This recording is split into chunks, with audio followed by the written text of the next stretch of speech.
Hi, I'm Chuck, KK6USY. Welcome to Ham Radio Adventures. I've got a little problem. Went to Dayton and we rented a house and we had some problems. I actually asked a buddy of mine, Hayden, if I could borrow his footage of when they showed up to the house that we had rented from booking.com. So after we watch his footage, I want you guys to stick around because I'm going to tell the story of what we ended up doing for having a place to stay while we're at Dayton at the Hamvention. If you guys don't know who Hayden is, it's Ham Radio DX. Also check out his channel. And Hayden, thank you for letting me use the footage. So here's the footage of what happened when they showed up at our rental house. Well, he said he was. Destination is on the right. See if he notices. Quick.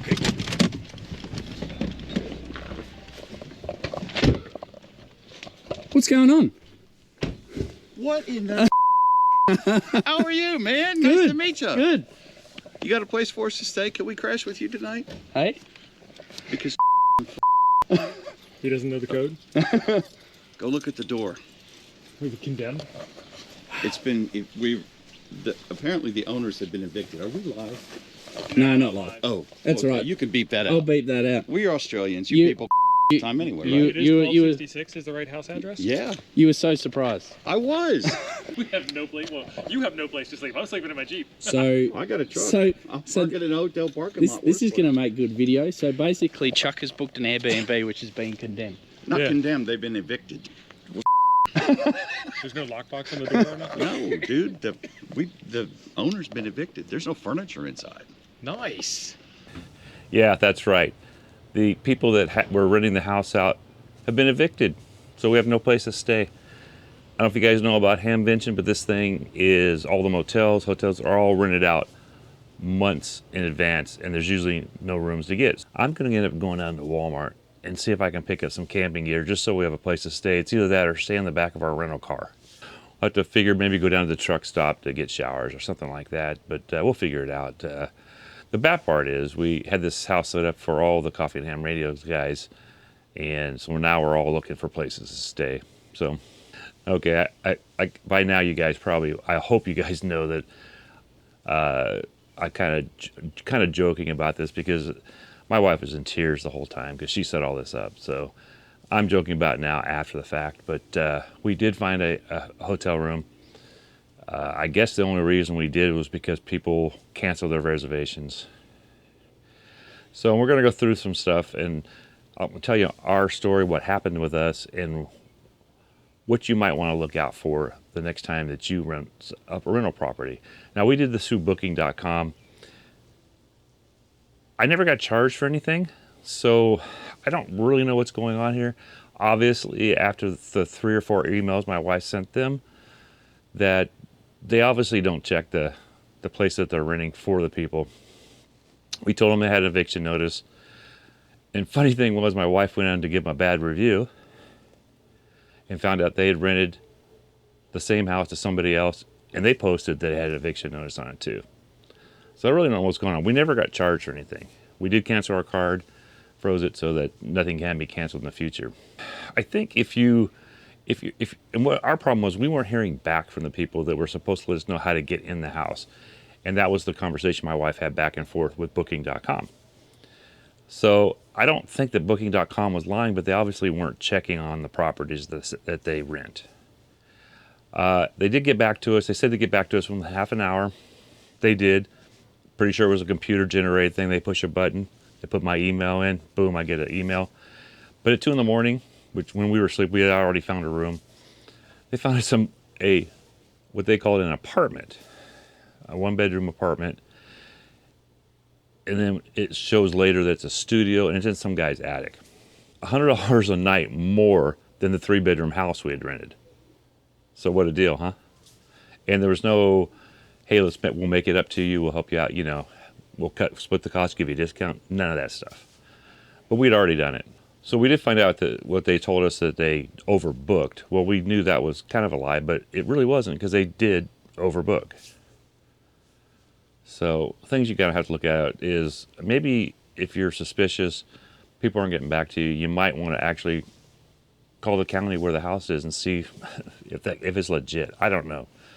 I've got some other ideas I'm going to tell you guys about, but you just need to really check on things. And we had a stream tonight, and one of the guys said he had the same thing happen to him the same weekend. So I don't know if he actually had to pay money, but he supposedly is getting his money back. I hope he does. So we'll see how that goes. Okay, all I did was Google how not to get ripped off at rental properties, and I found this thing that has 10 ways to tell you're being ripped off on your. They use Airbnb. I didn't use Airbnb. This was a different place, or your vacation rental. So their first thing they were talking about is phantom bookings to hijack ads, scams. Like, so they're stealing a legitimate ad from somebody. It looks like. Okay, one of the things they're talking about also, I'm not going to do much on that one because that one's a little complicated in here, but sketchy payment methods. If you're asked to pay by cash, check, or wire transfer, I guess those are things that should kind of key you in that it's not right. Don't do it. It says Machine Fish, travel expert with Verbo. Using a credit card is the safest way to pay because your credit card will back you up. And legitimate companies wouldn't ask for cash, checks, or transfers. Okay. And then you have emails from outside the Airbnb, the rental property platform. If you're asked to communicate and or pay away from official platform for a rental company, it's a red flag right up front there. Don't respond to email or text. Communications that didn't match others that you already received, paying outside of a trusted platform could result into a phishing or payments ending up in hands of someone other than the intended use. Security deposits required before agreement is signed. If a host or their agent tries to pressure you into paying a large security deposit before you sign the lease or other rental agreement, be suspicious because it probably is a scam. All right. Now, I'm just getting this right off of Google, guys. Something we probably should have done before. Like I said, that we did it through Booking.com. They were responsive to all my wife's emails, but they obviously didn't check anything. They just said, "Oh, they'll get a hold of you." Okay. It says the owner of the rental is conveniently out of town or out of country. Red flag. The host tells you they are out of town or country, but have a plan to get keys into your hands from their lawyer or sometimes acting as their agents. Don't fall for this one, he said. Some scammers notes that the Federal Trade Commission even create fake keys as they try to concoct a plausible story for you and should send money to them overseas. So another one, don't do that. We did go through Booking.com, which should be legit, but you know, like I said, we didn't ever get charged for anything. We just froze our credit card and we'll just get a new one. So because they did ask for a credit card, which is supposedly the safe way to go. Bad photos and all 5-star reviews. Nobody gets 5-star reviews, I guess. Low resolution or poor quality images. Can be signs that they were probably stolen so they can fish for you. Some goes for glowing reviews that seem too perfect.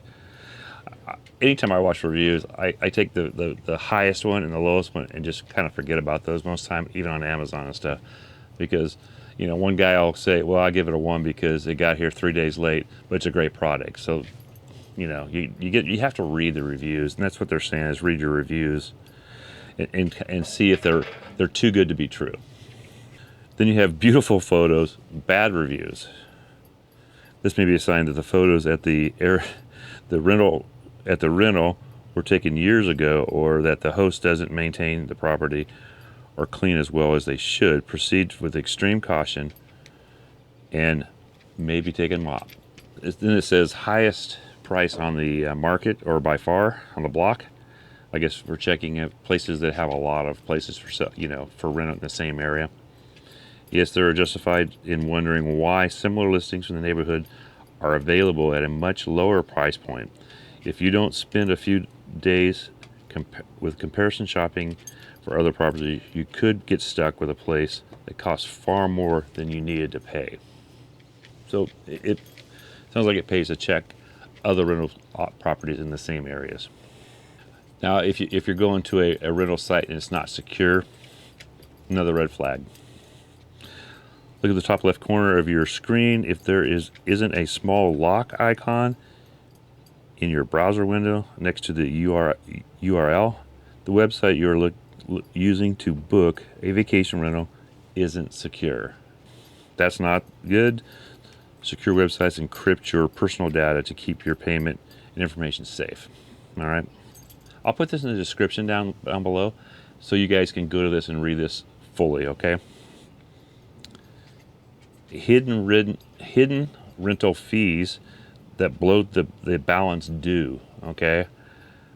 Don't fall for this trick. Watch out when your host or rental agency lists exorbitant add-ons for things like cleaning, taxes, and our favorite owner fees, okay? So you shouldn't be paying a bunch of extra stuff on top of the price.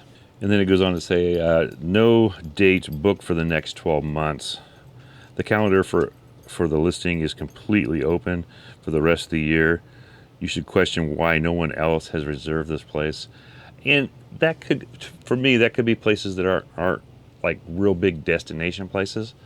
Like Hawaii, that's a destination place for a lot of people. So you should see bookings pretty much most of the year. That could be seasonal also. He probably goes in here to explain more of that, but that's one of the things. It says the bottom line, scammers are ripping off millions of people every year with fake rental property ads and bogus rentals among their schemes. It's important to be vigilant when you're booking and verify what you're booking for your vacation. I'm just doing this to help somebody else out. Like, I don't know if I said it earlier, but there was another guy that had the same problem. And then we talked to another guy that had the same problem at another time for something else. So, like I said, down in the bottom, I will put the link to this. I just found it by Googling. I'm Chuck, KK6USY for Hammering Adventures. Hey, you guys be safe in your travels, and 73 all, hope to catch you on the airways. And if you get a chance, go to Dayton. It was a pretty awesome trip.